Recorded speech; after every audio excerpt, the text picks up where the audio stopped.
बार फिर से स्वागत है आपका नीलम बौद्ध ब्लॉग्स में। और अभी मैं हूँ बहुत ही खूबसूरत वादियों में, जो कि हिमाचल की वादियाँ हैं। और अभी मैं वर्तमान में पहुँची हूँ नगर गांव। जी हाँ, ये नगर गांव अगर मैं बात करूँ तो बिल्कुल टॉप पर आप देख सकते हैं। मेरे सामने जो पहाड़ हैं वो बर्फ़ से ढके हुए, मैं थोड़ा सा जूम करके आपको दिखाऊंगी। ये देखिए पहाड़ों पे बर्फ़। और अभी हम मेन रोड की तरफ जा रहे हैं, तो आप देख सकते हैं कि कितने खूबसूरत ये रास्ते। और इस बार यहाँ पर जो खेती है, इस समय कई फ्रूट्स हैं उसकी चल रही है। और अभी वर्तमान में मैं आपको दिखाऊँ, ये पेड़ है अखरोट का। जिन लोगों ने अखरोट खाए होंगे जानते होंगे, वैसे मैक्सिमम सभी लोग जानते होंगे, जो ड्राई फ्रूट होते हैं अखरोट वर्तमान में जो, हाँ ये वो है, देखिए। और मैं बता रही थी बहुत सारे फ्रूट्स है इस बार यहाँ पर जो खेती है, क्योंकि समय चला हुआ है। सेब की खेती, प्लम्स और आड़ू, पियर, नाशपाती और बब्बू गोसा जिनको बोलते हैं। और देखिए यहाँ पर एक प्राणी जिसको जोक बोलते हैं।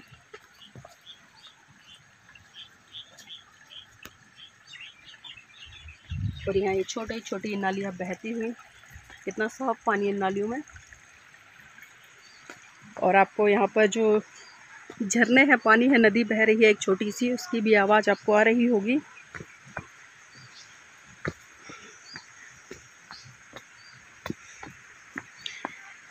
हिमाचल में आप देख सकते हैं कितने ऊंचाइयों पर आकर लोग रहते हैं, बिल्कुल पहाड़ों के टॉप पे। और बर्फ़बारी भी यहाँ पर बहुत ज़्यादा होती है, बारिश भी होती है।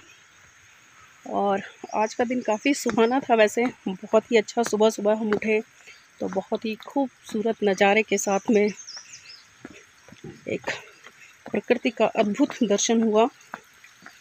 और अभी हम मेन रोड की तरफ जा रहे हैं। और मैं आपको बता दूं, हम यहाँ पर जो आए हैं, आप लगातार सोशल मीडिया पर देख रहे होंगे, जो धम्मपत ट्रस्ट है उसकी तरफ से जो विश्व शांति निवारण अभियान चला हुआ है, उसी के तहत हम पूरे भारत में 5 लाख पंचशील ध्वज लगाने का एक कार्यक्रम लेकर चल रहे हैं, जिसमें कि विगत पिछले दिनों हमने 5 जून को बुलंदशहर में एक कार्यक्रम किया था। हिसोटी गांव में पंचशील ध्वज यात्रा निकाली थी। उसके बाद में मंच का कार्यक्रम रहा था। वहां पर जो वक्तागण थे, उन्होंने अपने अपने विचारों के माध्यम से बौद्ध धर्म के सिद्धांतों पर प्रकाश डाला। और आज के वर्तमान युग में वो कितना ज़रूरी हो जाता है उस पर प्रकाश डाला। और साथ ही साथ बहुत सारे युवाओं को बाबा साहब डॉक्टर भीमराव अंबेडकर के द्वारा लिखित पुस्तक भेंट की। और बहुत सारे लोगों को कैलेंडर वितरित किए, जिसमें कि नमन, त्रिशरण, पंचशील, धम्म वंदना, संघ वंदना, बुद्ध वंदना, ये सभी उसमें अर्थ के साथ में पाली, और पाली से उसको अनुवाद किया गया था हिंदी में। वो छपी हुई थी ताकि लोग उसको आसानी से समझ सके, पढ़ सके। और जो पाली में हम नमन, त्रिशरण, पंचशील करते हैं, उसको अच्छे से जान सके। बहुत यहाँ पर फ्रूट लगे हुए हैं और साथ में झरना बह रहा है नीचे। और मैं लगातार जिस तरह से बात कर रही हूँ, बहुत ही खूबसूरत मंजर।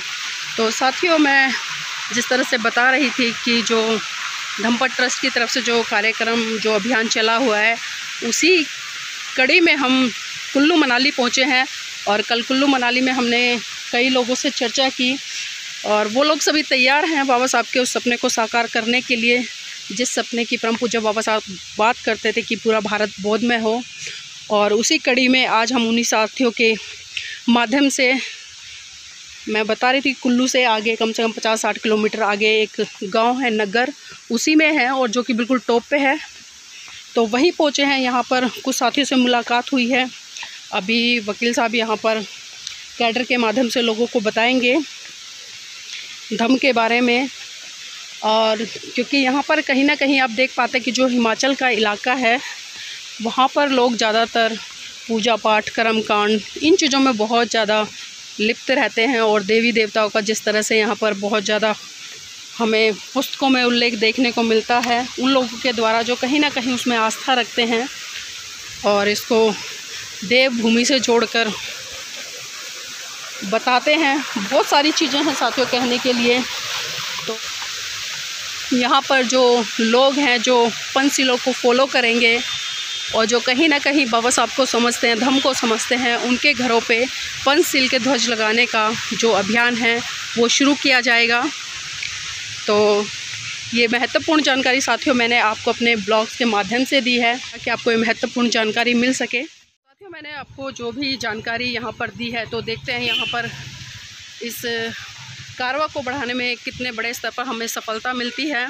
वैसे मिशन मूवमेंट के जो साथी हैं उनका सहयोग मिल रहा है और वो चाहते हैं, क्योंकि यहाँ पर जिस तरह से कई साथियों से भी बात की, उन्होंने बताया कि यहाँ पर बहुत सारे मंदिर बने हुए हैं, बहुत सारे लोग पूजा पाठ करते हैं, लेकिन अच्छा ये है कि 30-35 साल उन लोगों को हो गए हैं पूजा पाठ छोड़े हुए और वो उसमें बिल्कुल भी विश्वास नहीं रखते हैं और बाबा साहब का सम्मान करते हैं। लेकिन कहीं ना कहीं अभी जो धम्म है, धम्म को थोड़ा नहीं समझ पा रहे हैं और ये विडंबना है, क्योंकि बहुत सारे लोग ऐसे हैं जो अक्सर बाबा साहब की बात करते हैं, जय भीम के नारे लगाते हैं और बाबा साहब के नाम पर बहुत बड़े बड़े कार्यक्रम भी आयोजित करते हैं, संगठन भी तमाम बने हुए हैं। लेकिन समस्या बस एक रह जाती है कि कहीं ना कहीं जो बाबा साहब बात करते थे कि पूरा भारत बौद्धमय हो, उस दिशा में लोग अभी नहीं बढ़ रहे हैं। बढ़ तो रहे हैं, लेकिन कहीं ना कहीं जो एक सांस्कृतिक परिवर्तन आना चाहिए, वो सांस्कृतिक परिवर्तन अभी देखने को पूरी तरह से नहीं मिल रहा है। और जब तक इस तरह के कार्यक्रम नहीं होंगे, जब तक लोगों को जो पंचशील है उसका महत्व नहीं बताया जाएगा और जो धम्म है उसका जीवन में क्या महत्व है, क्योंकि कहीं ना कहीं लोग धम्म और धर्म को एक साथ जोड़कर देखते हैं, जबकि अगर मैं बात करूं दोनों में बहुत बड़ा फ़र्क है। अगर उसको समझा जाए तो ये समझने वाली बात है साथियों, क्योंकि बहुत सारे हमारे लोग ये भी कहते नज़र आते हैं, अरे सत्ता हासिल कर लो, सत्ता आएगी तो हम धर्म स्थापित कर लेंगे। साथियों मैं आपकी जानकारी के लिए बता दूं, आप सबने देखा होगा कि आरएसएस की स्थापना कब हुई, वामसेप की स्थापना कब हुई और जो बाबा साहब ने रिपब्लिकन पार्टी बनाई थी उसकी स्थापना कब हुई, बहुत समता सैनिक दल की स्थापना कब हुई, आप सभी भली भांति जानते हैं। और इन संगठनों कितना काम किया और जो आरएसएस के संगठन थे उन्होंने कितना काम किया और उन्होंने जो एक सांस्कृतिक परिवर्तन किया, लगातार बहुत सालों से वो लोग लगे रहे और उसी का परिणाम रहा कि 2014 में जो फुल फ्लैज में केंद्र में भारतीय जनता पार्टी की सरकार बनी, वो आप सब ने देखा। उसके बाद 19 में भी और अब तैयारियां चल रही हैं 24 की। तो बहुत सारी चीज़ें सोचने और समझने लायक है, लेकिन हम देखते हैं कि उत्तर प्रदेश में सिर्फ 4 बार बसपा की सरकार आकर रह गई और जब बसपा की सरकार आई तो आप सबने देखा कि किस तरह से बहुत बड़े स्तर पर वहाँ पर काम हुआ। इस रास्ते से जाएंगे, अच्छा, बहुत ही खतरनाक, लेकिन यहाँ के लोगों के लिए बड़ा नॉर्मल रास्ता है, क्योंकि जो लोग यहाँ पर रहते हैं वो डेली इन रास्तों से गुजरते हैं, इसलिए उन्हें बड़े साधारण लगते हैं। लेकिन बाहर से कोई आता है और ख़ासकर दिल्ली से, तो वहाँ पर समतल रोड है, यहाँ पर देखने लायक मंजर, बहुत ही ऊंचे नीचे रास्ते और भी खासकर गाड़ी के साथ। बने रहिएगा इस सफ़र में हमारे साथ में।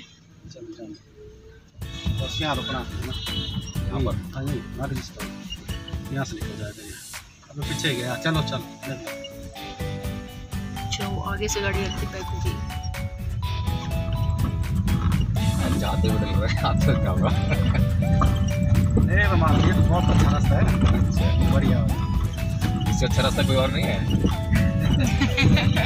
ऐसे ही हम मैक्लोडगंज गए थे। अगर वो रास्ते में मैं ले जाऊंगा आपको तो फिर दूसरी बार आएंगे नहीं आप। सही कह रहे हो भैया, डरा रहे हो, बता रहे हो।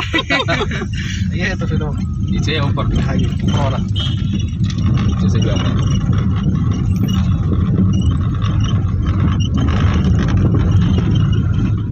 जिस तरह से मैं आपको बता रही थी कि यहाँ पर जो इस समय जो एप्पल है उसका भी सीज़न है और बहुत सारे ये बाग हैं, ये तमाम बाग एप्पल्स के हैं, आप देख पाएंगे। ये देखिए, ये तमाम बाग एप्पल के लगे हुए हैं, बहुत अच्छे लग रहे हैं।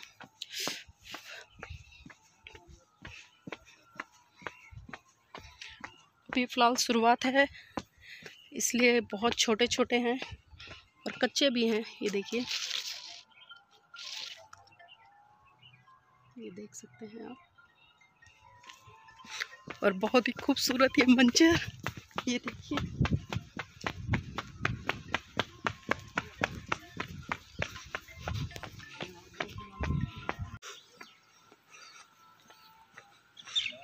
मेरे भैया हैं जो अभी मिले हैं हमें, इनके साथ जा रहे हैं।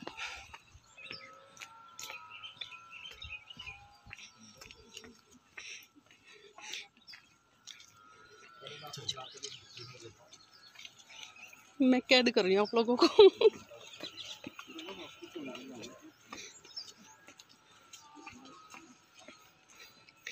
ये देखिए काफ़ी ढलान है, देखने में बड़ा नॉर्मल लग रहा है, लेकिन बिल्कुल नीचे की तरफ, और नीचे से ऊपर आएंगे तो बिल्कुल खड़ी चढ़ाई।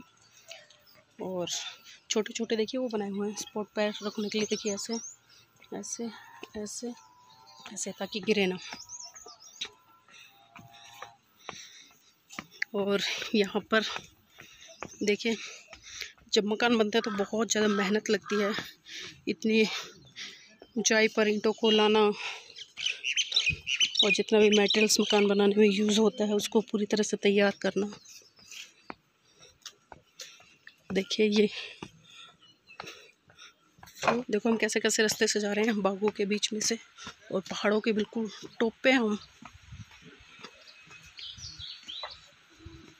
और ये देखो पहाड़ू। तो बने रहिएगा मेरे साथ में, आगे मैं दिखाऊंगी। अगर वीडियो आपको पसंद आए तो लाइक कीजिए, सब्सक्राइब कीजिए चैनल को, और कमेंट्स करके बताइए ये खूबसूरत मंजर आपको कैसा लगा। नग्गर गांव, ये जिन भैया घर हम आए हैं उनकी वाइफ है। जय भीम, नमो बुद्धाय। नाम क्या आपका? किरण। इतना संकोच क्यों कर रहे हो? अच्छा है, देखो इनको जल्दी है, शादी में जाना है, क्योंकि जो इनके अंकल हैं, आई थिंक ससुर, चाचा ससुर ना, के यहाँ पे शादी है। जय भीम मंडी जी। और ये घर है भैया का, बहुत ही खूबसूरत।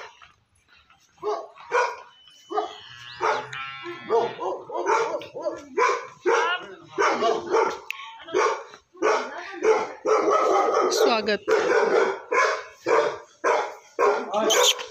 क्या हुआ?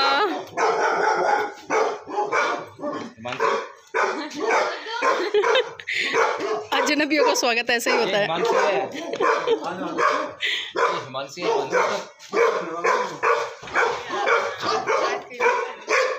स्लिप का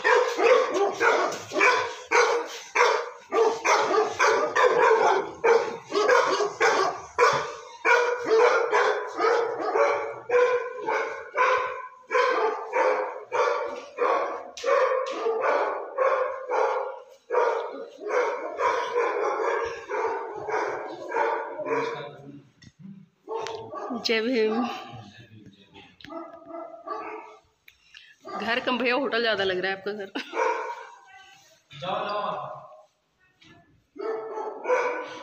ये हमारे साथ आए कुछ लोग, और एक ये प्राणी।